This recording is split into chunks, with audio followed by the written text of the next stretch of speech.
Thompson Stephen's Bharat आने वाला प्रथम अंग्रेज नागरिक था जो पादरी के वेश में पुर्तगालियों के साथ 24 अक्टूबर 1579 को गोवा आया तथा दूसरा अंग्रेज नागरिक रॉल्फ फिंच था। मुगल सम्राट अकबर के दरबार में आने वाला पहला अंग्रेज व्यापारी रॉल्फ फिंच था, जिसने सूरत में व्यापार हेतु फरमान प्राप्त करने का प्रयास किया।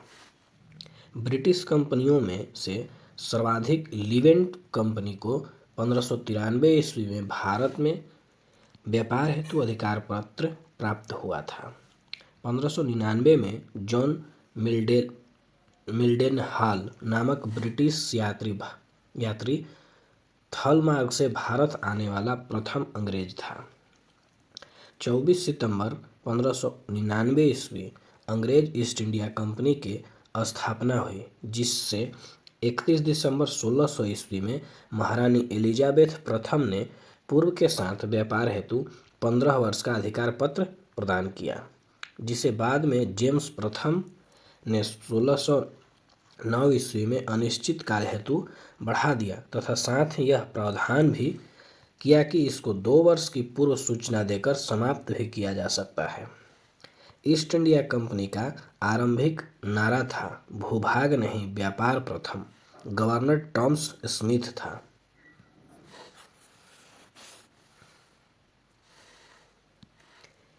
भारत आने वाला कंपनी का प्रथम जहाज हेक्टर था, जिसको हॉकिंस 24 अगस्त 1608 ईस्वी को लेकर पहुंचा। इस काफिले में रेड ड्रैगन नामक जहाज भी शामिल था। इसका कमांडर विलियम किलिंग था। कैप्टन हॉकिंस मुगल दरबार में जाने वाला प्रथम अंग्रेज था जो जेम्स प्रथम के राजदूत के रूप में अप्रैल 1608 ईस्वी में जहांगीर के दरबार में पहुंचा था। जहांगीर ने हॉकिंस को सूरत में व्यापार की अनुमति दी।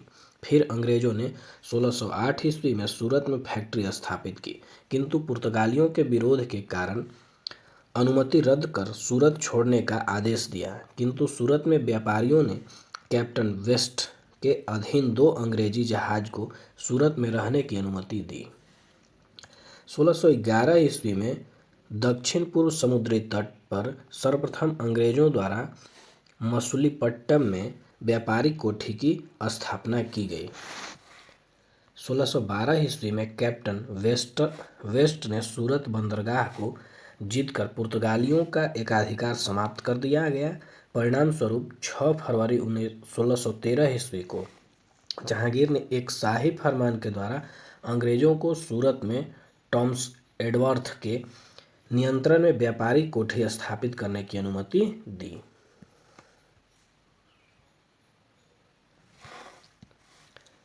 सोलह 1615 ईस्वी में सम्राट जेम्स प्रथम द्वारा सर टॉमस रो को अपना राजदूत नियुक्त कर मुगल सम्राट जहांगीर के दरबार में भेजा, जो फरवरी 1619 ईस्वी तक भारत में रहा।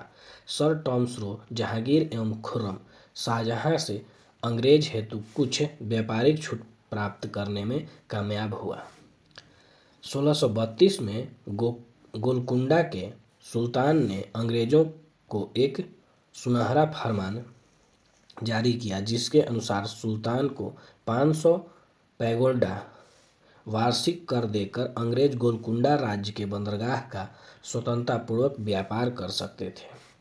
पूर्वी तट पर अंग्रेजों का प्रथम कारखाना 1633 ईस्वी में उड़ीसा में बालासोर व हरिहरपुरा में स्थापित किया गया।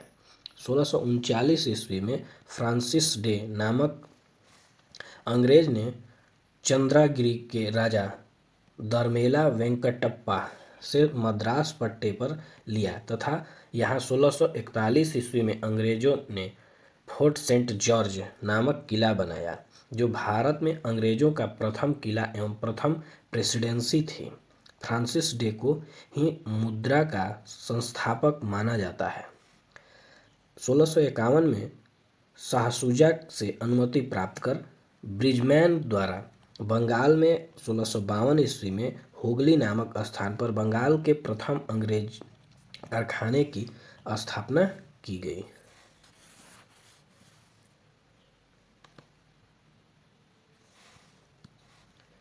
बंगाल के सूबेदार शाह शुजा ने 1651 ईस्वी में एक अंग्रेज डॉक्टर बोटन के द्वारा अपने हरम की एक स्त्री का उपचार करने पर एक निशान विशेष फरमान द्वारा 3000 रुपये वार्षिक कर के बदले बंगाल में व्यापार का विशेषाधिकार प्रदान किया।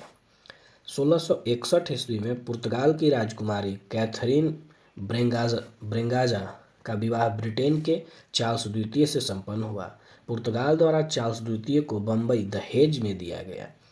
1668 ईस्वी में चार्ल्स द्वितीय ने 10 पाउंड के वार्षिक किराए पर बम्बई को ईस्ट इंडिया कंपनी को दे दिया गया। 1687 में अंग्रेज ने पश्चिमी तट का मुख्यालय बम्बई को बनाया, जो कि पहले सूरत में था। गेराल्ड ओरिगियर सूरत का प्रेसिडेंट एवं बम्बई का द्वितीय ने बम्बई शहर की स्थापना की। जॉर्ज ऑक्सीडेंट बम्बई का पहला गवर्नर था। विलियम हेजेज बंगाल का प्रथम अंग्रेज गवर्नर था। 1698 से 99 में बंगाल के सूबेदार अजीमुस्तान की अनुमति प्राप्ति के बाद कंपनी ने जमींदार इब्राहिम खां से 1200 रुपये में तीनों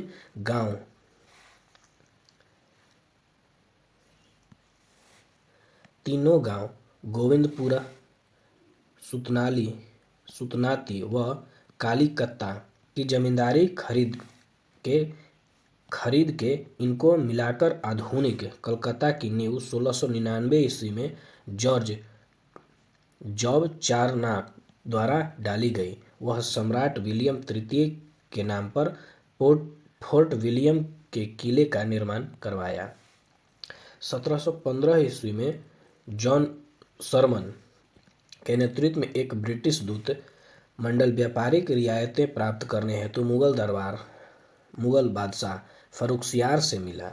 फर्रुखसियार द्वारा 1717 ईस्वी में फरमान जारी कर बंगाल से 3000 रुपये वार्षिक कर के बदले में कंपनी के व्यापार को सीमा शुल्क से मुक्त प्रदान की गई। इस फरमान को कंपनी का मैग्ना कार्टा कहा जाता है।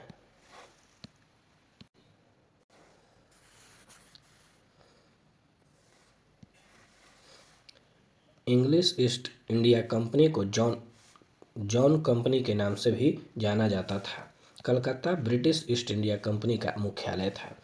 ब्रिटिश ईस्ट इंडिया कंपनी की स्थापना के दौरान भारत का मुगल सम्राट अकबर था, किंतु भारत में प्रथम ब्रिटिश फैक्ट्री की स्थापना के दौरान सम्राट जहांगीर था। डेनमार्क की ईस्ट इंडिया कंपनी 1616 ईस्वी में स्थापित हुई। इसने 1620 ईस्वी में प्रथम डेनिश व्यापारिक समझौता के दौरान त्रिकोबार तमिलनाडु में 1676 में सेरामपुर बंगाल में अपनी व्यापारिक कोठी स्थापित की। सेरामपुर डेनमार्क की कंपनी का मुख्य केंद्र व मुख्यालय था। 1745 ईस्वी में डेनमार्क ने अपनी भारतीय वाणिज्यिक कंपनी को अंग्रेज को बेच दिया। फ्रांसीसी 1760 ईस्वी में अंग्रेजी सेना ने सर आयरकुट के नेतृत्व में वांडीवास की लड़ाई में फ्रांसीसियों को बुरी तरह हराया। फ्रांसीसी कंपनी यूरोपीय कंपनियों में सबसे अंत में भारत आई। 1668 में फ्रांसीसी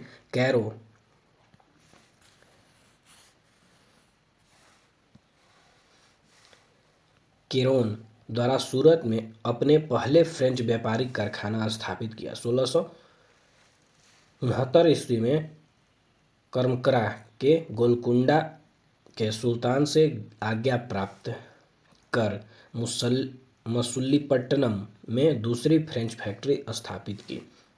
1674 में फ्रैंको मार्टिन ने पौंडीचेरी नामक तीसरी फ्रेंच बस्ती बसाई एवं पौंडीचेरी में फोर्ट लुइस का निर्माण भी किया। फ्रैंको मार्टिन पौंडीचेरी का प्रथम गवर्नर बना। फ्रांसीसी कंपनी का मुख्यालय पौंडीचेरी था। डुप्ले 1741-42 ईस्वी में पौंडीचेरी का गवर्नर बना, किंतु वह पहले चंद्रनगर का गवर्नर था। डुप्ले प्रथम व्यक्ति था जिसने भारत में यूरोपीय साम्राज्य उपनिवेश की नींव रखी। उसने प्रथम बार यूरोपीय सेना का भारतीय खर्च पर भारतीय राजदरबार में नियुक्त करवाया। 1746 से 1761 ईस्वी के मध्य 3 आंग्ल फ्रांस युद्ध, कर्नाटक का युद्ध हुआ।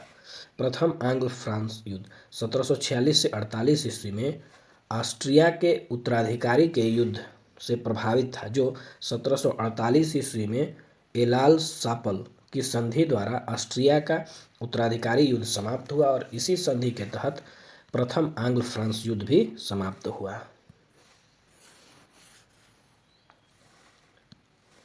दूसरा आंग्ल फ्रांस युद्ध 1749 से 1754 ईस्वी के मध्य हुआ। इसमें फ्रांसीसी गवर्नर डुप्ले की पराजय हुई।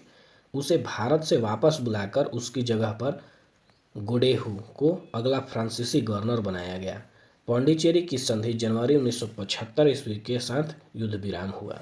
तीसरा आंग्ल फ्रांस युद्ध 1756 से 1763 ईस्वी के बीच हुआ, जो 1756 ईस्वी में संपन्न हुए सप्तवर्षीय युद्ध का एक अंश था।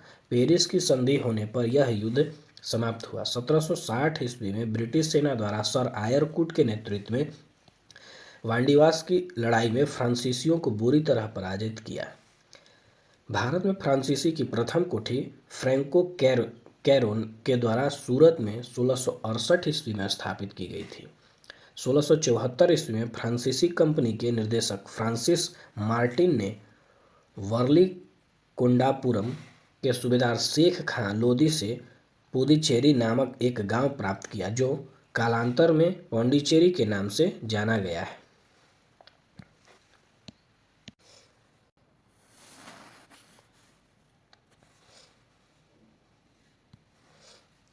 1661 ईस्वी में पौंडीचेरी को अंग्रेज ने फ्रांसीसियों से छीन लिया।